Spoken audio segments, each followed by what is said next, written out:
Bonjour à tous, on se retrouve aujourd'hui pour parler de la deuxième campagne de fouilles. C'est parti. Nous revoilà sur la zone de fouilles archéologiques et comme promis, je vais vous faire une petite explication de ce qui s'est passé ces derniers jours et vous expliquer où nous en sommes.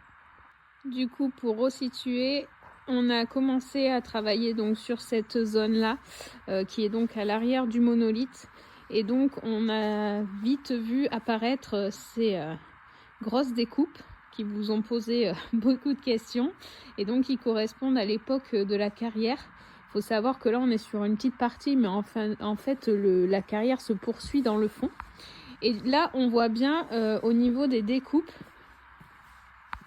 Donc hop, si je me mets ici, on a vraiment les trois zones en face de découpe qui correspondent vraiment bien aux délimitations et on a vraiment des traces du matériel de carrier qui est très visible. Alors voilà ici par exemple un, donc on a vraiment les deux techniques. Tout ça on va approfondir pour vous l'expliquer lors des visites parce que c'est vraiment très intéressant. Ensuite du coup on a poursuivi le nettoyage de ce côté là, donc sur le pourtour du monolithe. Là encore on voit que sur tout le tour donc il y a ces trous d'ancrage qui visiblement pourraient être également associés à la période de la carrière. Donc il faut savoir que la carrière est venue bien après ce fameux monolithe mystérieux. Mais par contre ce qu'on a pu comprendre c'est qu'il manque une partie puisqu'il devait être bâti un petit peu plus haut, donc au niveau du pourtour. Donc là sur ces traces là ça devait monter encore à 30-40 cm et malheureusement du coup quand ça c'est parti, ça a emmené avec toutes les traces du passé et donc les éventuels ancrages des structures ou autres qui auraient pu nous aider à comprendre son utilité. Donc ensuite on est passé à la partie arrière, celle où on avait déjà retrouvé du mobilier, du charbon et deux trois petites choses. Donc hop, les archéologues ont fait des sondages sur différents niveaux et donc ont mis à jour vraiment toute l'évacuation. Donc là on voit bien à l'arrière, donc avec un petit mur bâti tout le long. Donc là encore une fois c'est pareil, on a vraiment deux choses différentes, c'est-à-dire qu'à cet endroit là on a vraiment creusé sur la roche. Arrivé à cet emplacement là, donc il a fallu faire une réhausse et ensuite bâtir pour que du coup ça puisse aller dans la continuité. Ce qu'on a appris également, c'est que, je vais le mettre comme ça, ici on avait un encorbellement tout le long qui correspond en fait à l'encorbellement du pigeonnier que l'on voit du coup juste là. Donc on était vraiment au même niveau et cet encorbellement faisait donc toute la longueur, ce qui montre là encore qu'il y avait deux niveaux de marche, donc un à ce niveau là que nous on va recréer pour vraiment faire une mise en valeur et le deuxième niveau de marche. Donc à savoir qu'ici dans cette zone là les archéologues ont trouvé encore pas mal de tessons.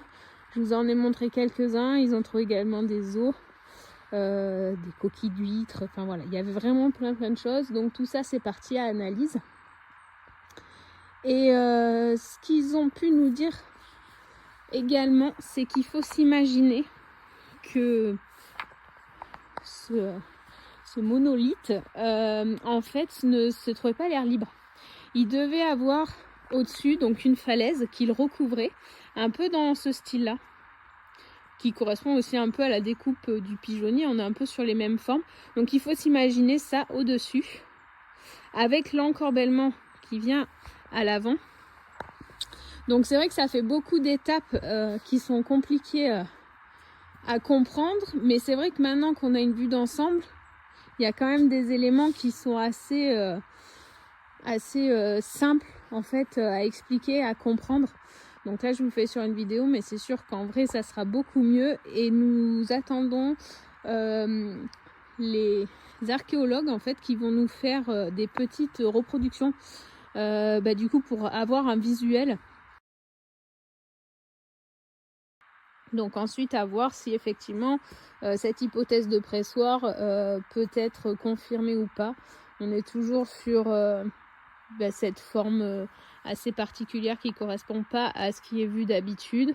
Donc il nous manque là 30 à 40 cm sur le dessus de traces du passé. Et puis voilà, est-ce que du coup c'était fermé ici ou pas?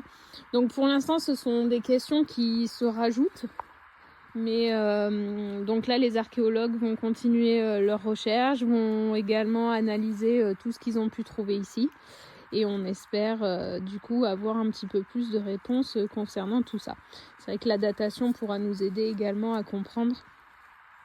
Donc voilà où nous en sommes. Donc il y a encore beaucoup de boulot. On a quand même des choses à vous expliquer en plus. Mais voilà, c'est un travail qui va se faire au fur et à mesure des mois à venir. Donc c'est assez long et fastidieux, surtout quand on est sur des éléments comme ça qui n'ont jamais été vus et qui posent grandement question. Voilà, j'espère que j'ai répondu à vos questions. Si vous en avez d'autres, n'hésitez surtout pas. Vous me le mettez en commentaire et on répondra avec grand plaisir.